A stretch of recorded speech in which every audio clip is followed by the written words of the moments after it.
talk about like next steps, see what we can do here. The school program started in 2006. Like Taylor said, I'm in private practice as a naturopathic doctor. So this is kind of my labor of love. I have 5 daughters who all graduated from this school. So I started by doing some nutrition education in the 4th grade classroom because that was the most receptive teacher. And by 2011, we built our school garden with raised beds and greenhouse at SDSA. Grades K through 8 use the outdoor classroom on a weekly basis. So once a week I go and I teach a full day of classes, and the next week I come back and I teach the other half of the school. So each class comes out every other week from September through early November and in April through June.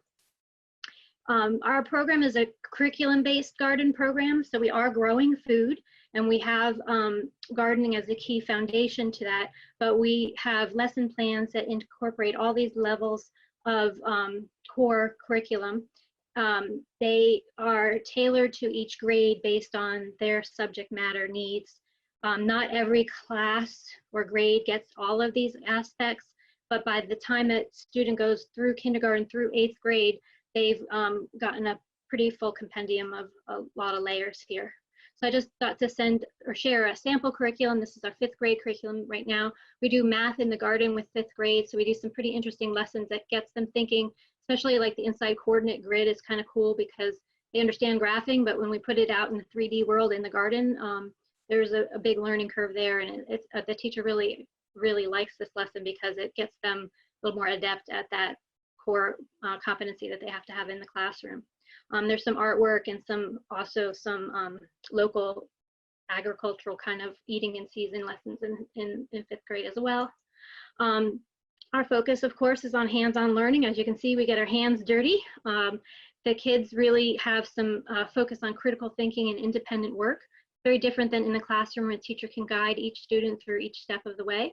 SNAC garden is a lot more independent in that they get instructions at the beginning and then they're kind of set forth to go and do the lesson plan. They have to learn to work together, think through things, and also the etiquette of being amongst all the different creatures that we've developed. There's toads and there's snakes and there's lots of pollinators. Here you see 2nd grade doing a pollinator lesson. These are carrots that have gone to flower. We focus a lot on life cycle and allowing the aha moments when kids realize that carrots actually do also have flowers. And in the back you can see that all our little piling chairs have been turned over because they're looking for all the creepy crawlies. So it's a very engaging time that they're outside. And of course our one of the main benefits of our garden is the growth of our food and all the salads that we get to eat together, harvesting green beans and all the different things that we grow. I kind of consider it the joy factor. Kids really love the garden. They love the days that they're coming out. I've listed out like my observations of the 9 years of teaching. Obviously, we've kind of gone through the gamut. We've had I think it was like 2 years ago, we had our first 8th grade class that has had SNAC garden their entire career at the school. Kind of exciting to see the ownership and the pride that the kids take in the garden. I just pulled up one study that I think is worth coming to if you wanted to kind of dive into this more and say, well, what are some of the qualitative and quantitative evidence? I know that Kathy really excels in that. She went over it, but this is a nice little infographic that when I kind of look at this, I can say, okay, yes, I get this. This is part of what I see happening in our school garden regarding all the layers, growing and nurturing food that ends up allowing us to, if you go across the top line, willingness to try, awareness of where things come from, and eating more healthy habits. These are the qualitative outcomes that we believe are happening through the garden. And I think this infographic really covers a lot of the layers of it. So I'm not going to go too deeply into this, but I just thought this was a great, if we had to just say it in a nutshell, this does a great job as well of explaining what gardens do in school culture. So I'm happy to kind of pivot to what I'm thinking about regarding gardens. I don't know, Taylor, can you talk while I'm sharing my screen? Oh, I don't know. You want me to talk? Yeah, do you want me to continue with like my vision of what I'm seeing, how we can pivot in this kind of environment I'm in of what to do with the schools? Why don't you go right ahead, Kim? Okay, so great. So what I did was I pulled up just a document that actually got released like 3 days ago or 2 days ago. This is Delaware's Department of Education. There are several pages of documents with very specific guidelines for teachers regarding everything from busing to cleaning to academics and equity issues. But what I did was I scanned it regarding what's the mandate here. And you can see the language is just cut right out from this document that schools should consider using outdoor spaces and resources as much as possible during the day and eat outdoors if possible. So part of what I understand from that language is, we're only limited by our thoughts of what we got kind of consider possible. And so I'm looking at that, and I might be translating a lot more literally than other people, but I'm looking at how can we get all the kids in the school outside half of a day every day. And so I've kind of put some thoughts together, and I'm working with our principal to try to help him. I pulled this off of the page that Taylor put together, and I'd call your attention to these resources that he identified. Life Lab and Green Schoolyards especially have some very tangible and specific instructions on planning the outdoor space, and including cost estimations and all the practicalities of it.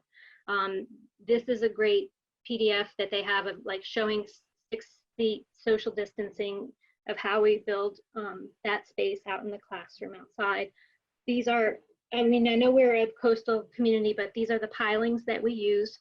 I just thought to call people's attention to it. These are only like $2 to $3 a square foot. So each of these little chairs cost about $5. And what my students use is we can move these around. We can kind of do small groups, and these are very tangible, movable. Sometimes you'll see kids sitting on them and working with a clipboard, and sometimes you'll see them kind of sitting on the ground and using it as a desk. So I really like these as options, low cost, and a way to get everybody some workspace. So what I'm thinking about is just kind of, I'm working through my own wheelhouse here, but I understand that if I have 8 grades, we could use 4 areas and rotate out. So half of the 3rd and 4th grade, like the 3rd grade can come in the morning, and 4th grade can be outside in the afternoon, or vice versa. So there's 4 areas that each of the 8 grades can share. And the realities of creating the space in order to be able to have a nature-based curriculum be engaged is also like what I'm used to doing. But I think the next step is to just say, how do we bring our teachers outside to make them really comfortable to be conveying their competencies, the things that they need to convey, and also be comfortable with the nuances of what it means to be doing that outside. So I'm looking at it in terms of like some tips that I'm putting together here, just for our conversation we can talk about together. But I think it's really about educating everyone about what are the benefits of being outside, communicate what it is, that it's a safe base for curriculum-based learning, and it's not just recess or wasted time, trying to get parents on board. And these are just some practicalities of like what we need to do in order to be prepped and ready for the students to be outside for such a long period of time, which includes all their supplies and protections. I would just call our attention to the concept of the shoes. When I come once a week in the seasons that we're growing, the school gets pretty tore up, even though we try to have the kids wipe off their feet. So any school garden program or any kind of outdoor learning, the practicality of having the kids have a change of shoes is really an important tip, especially since there's going to be such a higher burden on the custodial staff to be disinfecting everything. It can't be understated how much that would save a lot of work if we just stay mindful of that fact, that the kids are going to tripe in a lot of dirt if you don't attend to that. Yeah, okay, so I think that was me speeding through all that. Lots of thoughts going on, but I wanted to pull some things together. Here's some of my contact information.